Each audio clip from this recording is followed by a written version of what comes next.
Alors, Monsieur Gamal Abina, quelle était l'opportunité même de cette interview avec ce responsable, ce chef d'Al-Qaïda du Maghreb islamique? Quelle était l'opportunité même de cet entretien? Là, pour le coup, il se trouve que je connais celui qui a fait l'interview du chef d'Al-Qaïda.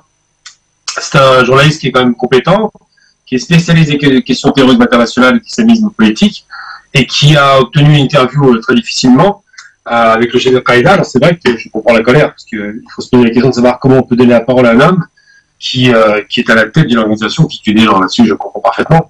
En revanche, je ne pense pas que la démarche de Wassim Nasser était de mettre en valeur ce monsieur, puisque l'interview a été plus ou moins sectionnée, mais surtout de faire une sorte de scoop, tout simplement. Donc ça existe. Alors effectivement, pose la question de savoir comment il a obtenu ce réseau, qu'est-ce qui a permis de remonter jusqu'au chef de l'Al-Qaïda, puisque c'était un appel téléphonique pour commencer, donc il n'y a pas la preuve que c'est lui, mais a priori ça aurait été lui. Donc il a posé des questions orientées par la couramment, il est libanais d'origine. Et donc oui, c'est vrai que ça peut être choquant, et ça l'est, parce qu'on donne la parole à un homme comme celui-ci, qui revendique des attaques en Afrique, qui revendique même, ça a été dit dans une interview, le retour d'actions terroristes en Algérie. Il a dit que le Hirak était l'occasion de calmer un petit peu, il voulait voir ce qui allait se passer, puis maintenant ils sont prêts à reprendre les actions. Donc c'est un homme qui est extrêmement dangereux, évidemment, et qui a un discours extrêmement tranché. Et quand Wassim Nasser l'interview, il interviewe un homme pour savoir ce qu'il a dans la tête. Alors je pense que l'autre aspect qui a été relevé, c'est de dire effectivement que, à part, Al Jazeera, j'étais sur Al Jazeera il y a à peu près une heure, faut pas tout mélanger, c'est important de pas tout mélanger. Al-Qaïda, c'est une organisation qui a été fondée par Ben Laden, qui était en rupture avec l'Arabie. Donc il voulait renversement le famille royale saoudienne. Qui s'est réfugié d'abord au Soudan, puis ensuite en Afghanistan, et qui finalement a trouvé sa fin en Afghanistan avec l'intervention américaine en 2001. Al-Qaïda, c'est aussi une émanation, c'est un label. C'est-à-dire que tous les gens qui se réclament d'Al-Qaïda ne sont pas d'Al-Qaïda au départ.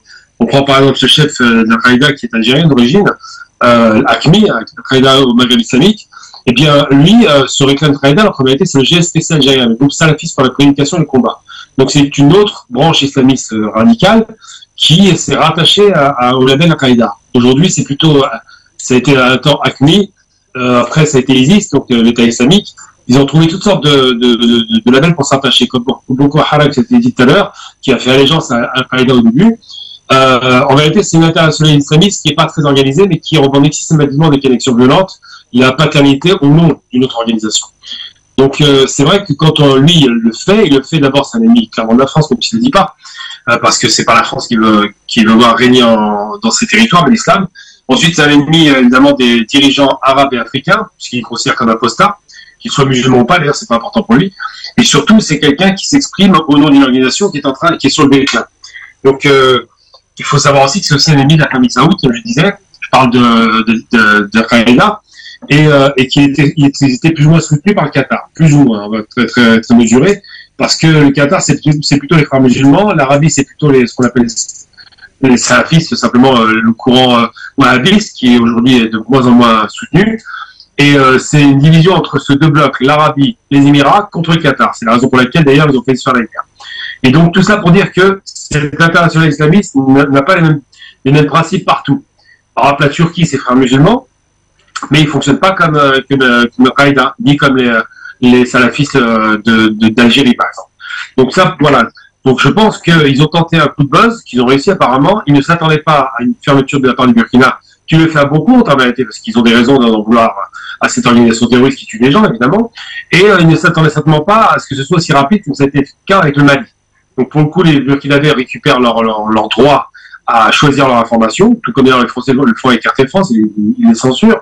Et en même temps, ils rappellent qu'il y a des principes qui doivent être respectés, à savoir que lorsqu'on a un contact direct ou indirect avec une organisation terroriste ou avec des terroristes, il n'est pas normal qu'on lui parle tranquillement sans donner ses sources.